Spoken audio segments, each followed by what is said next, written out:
శివనామస్మరణతో శైవ క్షేత్రాలు కిటకిటలాడుతున్నాయి. ప్రస్తుతం చూసుకోవచ్చు ఉప్పల్లోని చాలా ఫేమస్ అయిన బ్రహ్మరమ్మక మల్లికార్జున స్వామి టెంపుల్ వద్దను వేకువజాము నుంచి కూడా భక్తులంతా కూడా పెద్ద సంఖ్యలో తరలివచ్చి శివయ్యకి ప్రత్యేక పూజలు చేస్తున్నారు. ప్రస్తుతం చూసుకోవచ్చు విజువల్స్ లో ఉదయం నుంచి కూడా పెద్ద సంఖ్యలో భక్తులంతా ఇక్కడికి వచ్చి ప్రత్యేక పూజలు చేస్తున్నారు. కొన్ని ఏళ్ల చరిత్ర కలిగిన ఈ వెలుగుగుట్ట శ్రీ బ్రహ్మమ్మకు సంబంధించి ప్రాచీనం తెలుసుకునే ప్రయత్నం చేద్దాం. పంతులు మనతో ఉన్నారు. సార్ చెప్పండి, ఈ టెంపుల్ సంబంధించిన ప్రాధాన్యత ఏంటి, ఎప్పుడు వెలిసింది?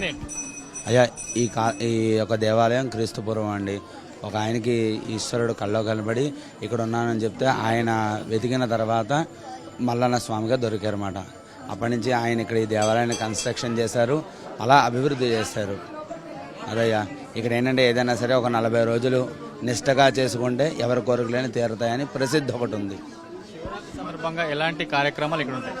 ప్రాతకాలంలో మహాన్యాసపూర్వక ఏకాశ రుద్రాభిషేకము, తర్వాత ప్రతి గంటకి అభిషేకాలు చేస్తూ ఉన్నామండి.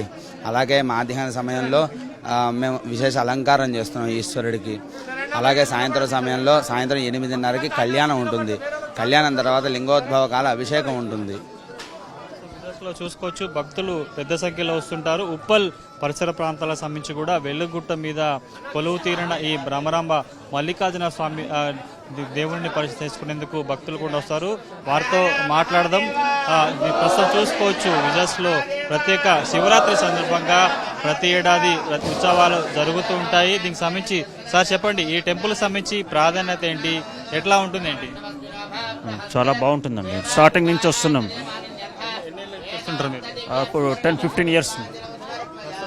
చూసుకోవచ్చు భక్తులు పెద్ద సంఖ్యలో వస్తుంటారు. శివరాత్రి సందర్భంగా ప్రత్యేక పూజలు కూడా ఇక్కడ చేస్తుంటారు. వేకువజాము నుంచి భక్తులు పెద్ద సంఖ్యలో ఇక్కడికి తరలొచ్చి ప్రత్యేక పూజలు చేస్తున్నారు. ఇక హైదరాబాద్ నగరంలోని పలు శివాలయాల్లో కూడా వేకువజాము నుంచి కొంత సందడిగా మారిన పరిస్థితి కనిపిస్తుంది. శివరాత్రి సందర్భంగా ప్రత్యేక పూజలు చేస్తే వారి యొక్క సర్వ పాపాలతో పాటు అన్ని పోతాయి, శుభం జరుగుతుందని కూడా ఒక ఆనవాయితున్న నేపథ్యంలో ఉదయం నుంచి భక్తులంతా కూడా పెద్ద సంఖ్యలో శివక్షేత్రాలకి తరలి వస్తున్న పరిస్థితి కనిపిస్తుంది. ఇక నగర నలుమూలను సంబంధించిన ఏవైతే శివాలయాలు ఉంటాయో ఉదయం నుంచి కూడా కొంత సందడిగా కనిపిస్తున్న పరిస్థితి కనిపిస్తుంది. ఇక ముఖ్యంగా శివరాత్రి సందర్భంగా శివాలయాలకు సంబంధించి కూడా ప్రత్యేక కార్యక్రమాలు ఉంటాయి. రాత్రి శివపార్వతుల కళ్యాణానికి సంబంధించి కూడా ఉండబోతుంది కాబట్టి ప్రత్యేకంగా ఏర్పాట్లు చేశారు. ప్రస్తుతానికైతే పెద్ద సంఖ్యలో భక్తులంతా కూడా వచ్చి ఉదయం నుంచి ఇక్కడ ప్రత్యేక పూజలు చేస్తున్న కనిపిస్తుంది. పృథ్వీతో కలిసి కిరణ్, NTV, హైదరాబాద్.